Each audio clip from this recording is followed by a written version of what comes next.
Bueno, bienvenidos a este último video de la parte o de la sección de análisis dentro de esta serie de composición. En este caso vamos a ver el tema de las conclusiones. Entonces vamos a poner en lista todos los resultados que nos tiró el análisis que hicimos en los videos anteriores. Les recuerdo que si están viendo este video y no han visto los anteriores o lo han encontrado de manera casual, esto es el sexto video dentro de una lista de reproducción en el canal que pueden ir a buscar ahí sobre lo que sería análisis y composición de una obra, en este caso analizando la obra Melody de Robert Schumann, y en base a eso vamos a pasar a una etapa 2 que sería justo después de este video, donde vamos a componer una obra en base a eso. Hoy toca ver las conclusiones del análisis, así que vamos a pasar a eso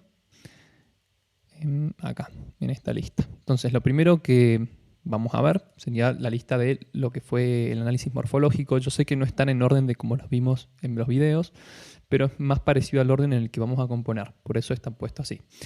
Entonces, vamos a arrancar por las conclusiones del análisis de la forma, de la morfología. Entonces, acá hay tres cosas que es interesante tener en cuenta para después sentarse a componer. La primera era que era una forma continua, simple y binaria reexpositiva, que eso significaba que era continua, era que terminaba la primera frase o primera oración, o no terminaba, mejor dicho, no terminaba en el primer grado. Entonces, en este caso terminaba en el quinto, por lo cual está obligada a continuar. Tiene que continuar hasta poder resolver al primero más adelante. Después, es simple, porque sus unidades, digamos, de forma, sus partes, son simples, son de una sola parte realmente. No son como de varios temas, por ejemplo, no es un grupo de temas, como podría serlo después en una sonata, por ejemplo, tener un grupo temático que tenga varias partes. No, en este caso es un cachito de música muy simple y no mucho más divisible que en eso. Tenemos un antecedente y un consecuente en la primera de las frases. Entonces, eso es una sola unidad. Después tenemos que es binaria y que es reexpositiva. Binaria porque tenemos dos partes, tenemos A y B. Reexpositiva porque tenemos este A', o sea, vuelve a repetir A para resolver, pero es A, de vuelta, es lo mismo. Entonces tenemos una forma binaria realmente, A y B. Después tenemos esta cuestión de la proporción, que eligió la cantidad de compases, Schumann, en una proporción en la que genera como esta cuestión de la proporción áurea de los tercios, donde tenemos un tercio puesta para A y los otros dos tercios puestos para B y A'. Está como bien dividida en esa cuestión de los tercios. Entonces es interesante tener eso en cuenta también. Y después el tema de los puntos clímax y el anticlímax o clímax inferior, que básicamente están repartidos también de una manera que nos puede ayudar a estructurar. En la parte A, en los primeros 4 compases, en el último compás y en el último tiempo aparece la nota más grave de la obra, que es un sol abajo. Ese sería como el clímax inferior, el punto climático inferior.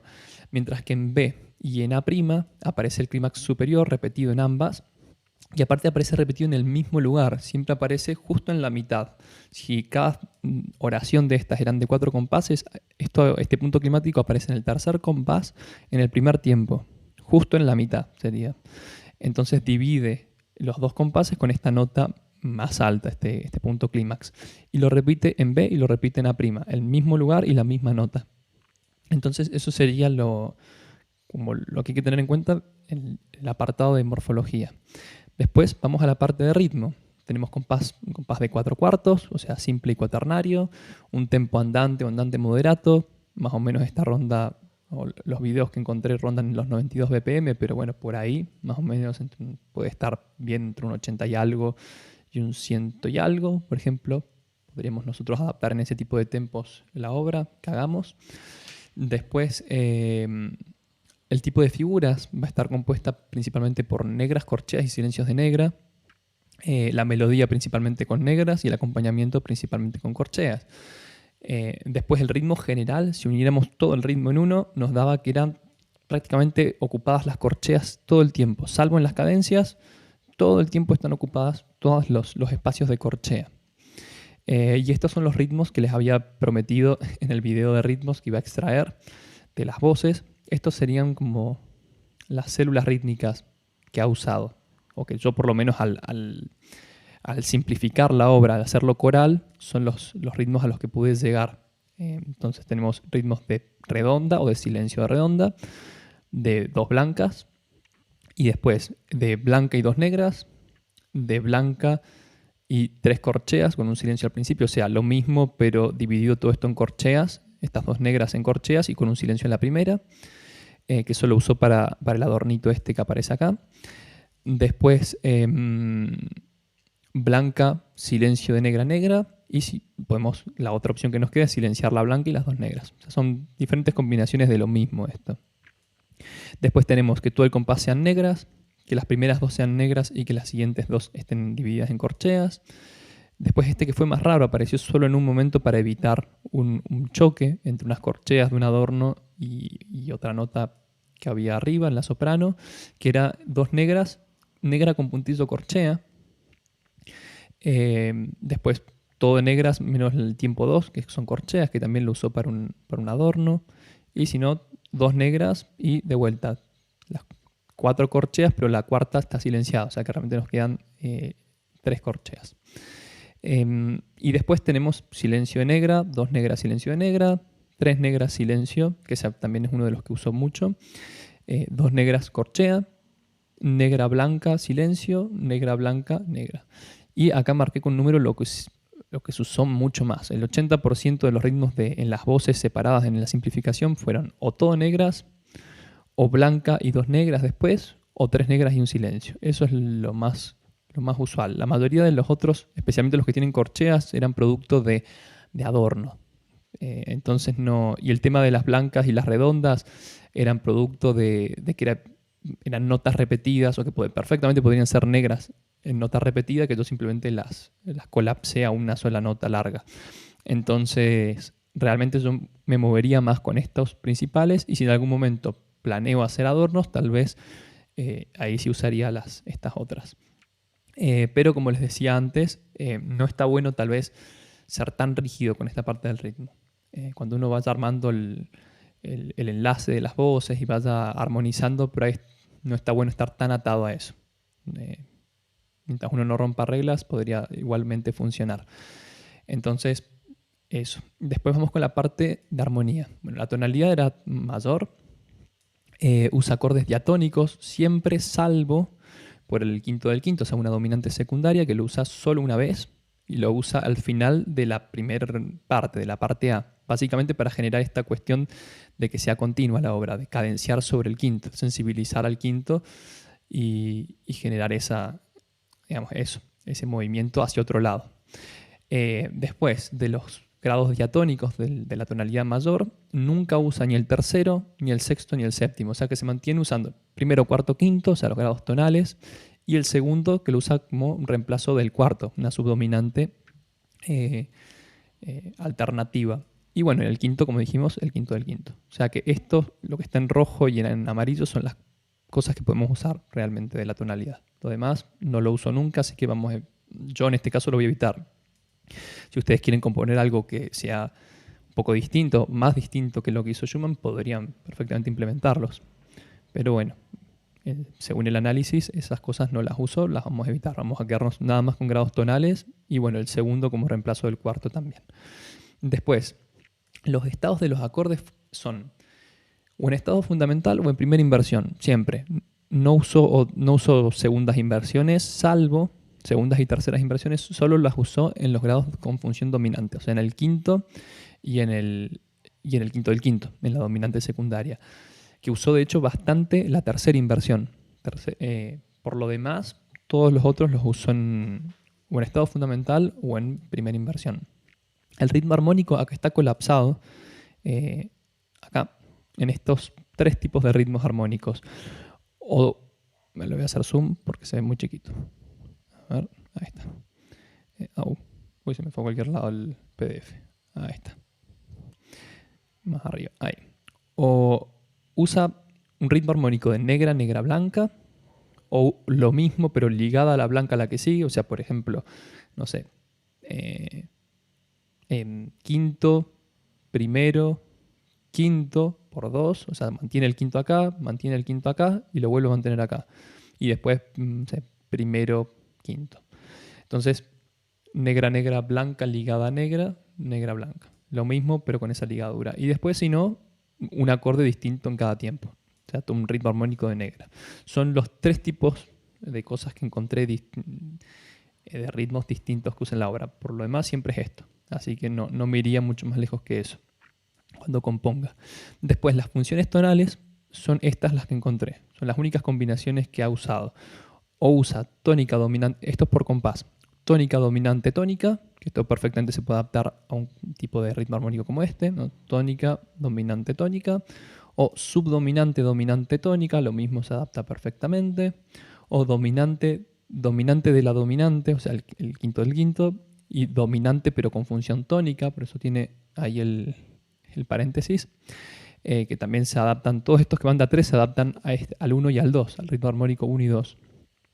O todo lo contrario, dominante, tónica, dominante, que es algo que empieza a pasar en la sección B, que habíamos dicho que la sección A nos dejaba como la puerta abierta hacia una región, una medio región del quinto, ¿no? Entonces, lo que empieza a pasar en esa sección B es que empieza a usar este tipo de funciones, más poniendo a la dominante como un acorde principal y simplemente esa tónica que aparece es como una extensión del acorde, es como que se está manteniendo en el quinto y todo lo que aparece en el medio es solo para extender esa función del quinto.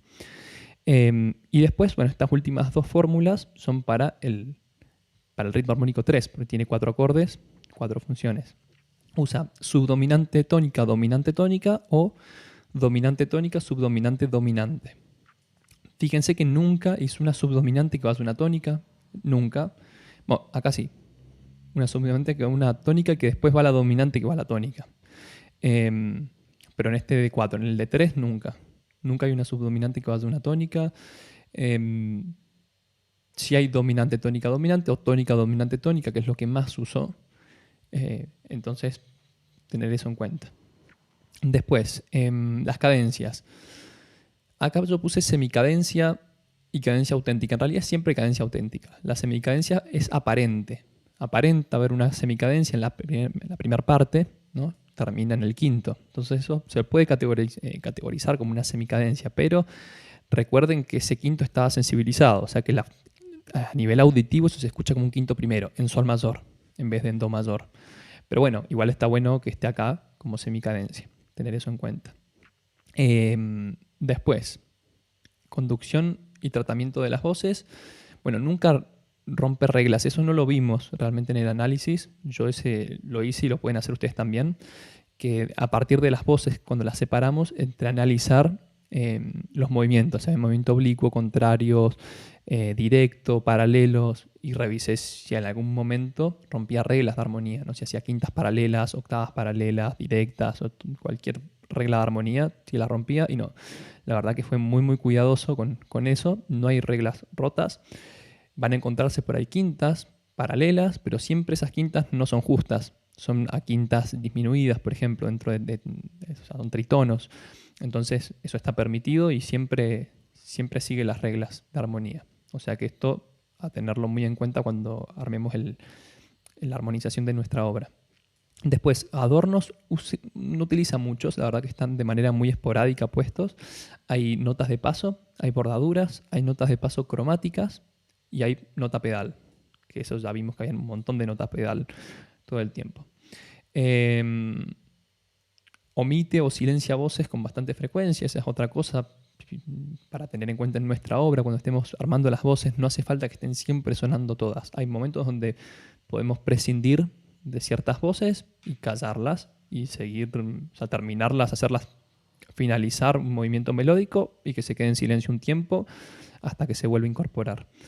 Y después, bueno, un predominio del grado conjunto en todas las voces, eso siempre, bueno, eso para una buena conducción de voces es importante. Cada línea vaya por grado conjunto, no esté debe saltar. Si había una cosa que ahora lo vamos a ver en el tema melodía, cuando habían saltos, del tipo que sea, pues si bien dijimos que hay un predominio de grado conjunto, hay saltos también. Cada vez que hace un salto, Schumann lo compensa. O sea, si haces un salto, por ejemplo, de cuarta, después baja por grado conjunto ese salto que hizo. Lo vuelve a compensar. Entonces eso es algo que está bueno tener en cuenta. Bien, sigamos acá con el apartado de melodía. Entonces, todas las oraciones tienen 4 compases, o sea que son todas iguales. A y A' se dividen de a 2. Teníamos esta cuestión de la sintaxis que teníamos antecedente y consecuente, eran 2 compases para una cosa, 2 compases para la otra. Mientras que B tenía otra forma distinta, otra sintaxis, era 1 más 1 más 2. O sea, teníamos una fórmula melódica que la copiaba y la pegaba de vuelta y la transportaba, y después otra fórmula que era básicamente el antecedente de A transportado, era lo mismo. Entonces usaba material de antes, usaba el material de B, la primera parte esta que se transporta, también aparece en lo que sigue después, en los 2 compases. Es como que está arrancando con una idea, la transporta, pero sigue sin terminar de arrancar, y después cuando llega a estos 2 compases que sí van unidos, ahí termina como la idea. Es como si estuviera tartamudeando, podría decirse. Pero bueno, estaba de esa forma. Después los inicios siempre son téticos en todo. Nunca hace inicios anacrúsicos o otro tipo. Los finales también son masculinos siempre. Pusimos que acá habían algunos femeninos, pero en realidad eso ya vimos que no es cierto realmente. Lo vamos a borrar acá. En realidad, o lo voy a dejar porque depende cómo uno lo vea, pero para mí la nota final, como habíamos visto en el análisis, no era la última del compás, sino que esa pertenecía a otra voz, ese sol que aparecía, y la nota real del final era el do. Entonces realmente sería un final masculino. Esto lo voy a poner como en rojo. O le voy a poner un signo de pregunta, así, como para tener en cuenta nada más. Pero el final real de A y de A' de la primera frase era masculino también. Después, en A' tiene el final conclusivo, mientras que en A y B los finales son suspensivos. En A, si bien pareciera conclusivo, está sobre el quinto grado. Que aunque esté sensibilizado es el quinto grado, no puede terminar ahí. Y en B lo mismo, termina también creo sobre la cuarta nota de la escala, y sobre un quinto grado que cadencia después, que eso, o sea, cadenciaba por elisión al primero, pero podría decirse que es conclusivo ahí también, pero lo vamos a dejar como algo suspensivo, porque tampoco podía terminar ahí la obra realmente, ya que esa misma nota con la que termina es la misma con la que empieza la otra, que es la que sí termina, que sería el A'. Después, las articulaciones son por separación, en la melodía siempre por separación. Entonces, esto de juxtaposición habría que borrarlo, porque sabemos que no era así, no era juxtaposición. Entonces también le voy a poner el signo de pregunta, que es lo mismo, depende de cómo uno lo quiera ver. Si lo vemos como yo lo vi en el análisis de la melodía, que ese sol lo quitamos y dejamos como de la melodía importante ese do, por ejemplo, esto no es juxtaposición, sino que sería separación. El registro total fue de una novena, el de la melodía. Después, mucho movimiento por grado conjunto y diatónico, y compensa los saltos, como les dije antes. Hay patrones, como en B, que se ve esto que va subiendo por terceras, que habíamos visto antes que había un movimiento por terceras, pero que si bien va subiendo por terceras, el movimiento melódico va bajando. Entonces, eso es como un patrón que podemos encontrar. También tenemos este patrón contrapuntístico que está escrito acá en el 9, que era una imitación del material. Teníamos ese patroncito de 3 notas que iban bajando, que después lo copiaba y lo cruzaba, lo pegaba en el bajo. Y lo que venía después, que era este transportado, era el que chocaba contra sí mismo antes. Entonces había como un cruce de material, ¿verdad? Después, ¿dónde estamos? Acá. Se pueden identificar patrones, ese es el que dije recién. En A termina la melodía apoyada en el primer grado. Bueno, esto también ya lo dije antes. En A primero, la última nota de la primera oración, no de la primera oración, de la primera frase, o semifrase, como le quieran llamar, cadencia o termina sobre la primera nota de la escala, sobre el primer grado melódico. mientras que después la segunda parte de esa misma oración te va a terminar sobre el quinto. Entonces eso es una cuestión importante. Después en B, en cambio, se va a mover con notas del quinto grado. Como dijimos, toda esa sección era como un quinto grado extendido. Entonces va a terminar primero sobre el séptimo, después va a terminar sobre el segundo y la frase total va a terminar sobre el cuarto. Sobre la cuarta, que es la séptima, básicamente. Si estamos en Do mayor, el quinto grado es Sol, la séptima de Sol es Fa, que es la cuarta nota de la escala. Entonces se va a ir moviendo en esos puntos importantes de la escala, en toda la sección B. Y en A' siempre termina en primero, en Do, porque ya es la sección completamente conclusiva, ahí sí quiere terminar la obra. Y por último, bueno, A y A' tienen una tendencia descendente. Claro, siempre va siendo una escala hacia abajo. Tanto A como A' está todo el tiempo bajando. Mientras que B es al contrario, trata de ir subiendo. Si bien la melodía pareciera que baja muchas veces, va como un movimiento descendente, va saltando y va subiendo, va escalando hasta llegar al punto climático. Mientras que A, en cambio, baja y se quiebra un poquito y sube y después sigue bajando. Entonces, eso es lo que habría que tenerle en consideración. Vamos con lo último, que sería la parte de arreglo, son estos dos puntitos. Es una melodía acompañada, esa es la textura que tiene la obra, o sea, melodía arriba, acompañamiento abajo y ya está. Y después el recurso del desplazamiento. O sea, nosotros tenemos nuestro coral, bueno, en vez de tocar todo al mismo tiempo, rítmicamente, desplazamos las voces para generar esta textura que parece como un bajo Alberti, que va todo como desplazado en el tiempo, que es una textura mucho más pianística. Y hasta acá entonces con esto. Este sería el resumen de todo lo que fuimos analizando. Ya el video que sigue sería arrancar a componer. Así que bueno, los espero en ese próximo video y bueno, hasta la próxima.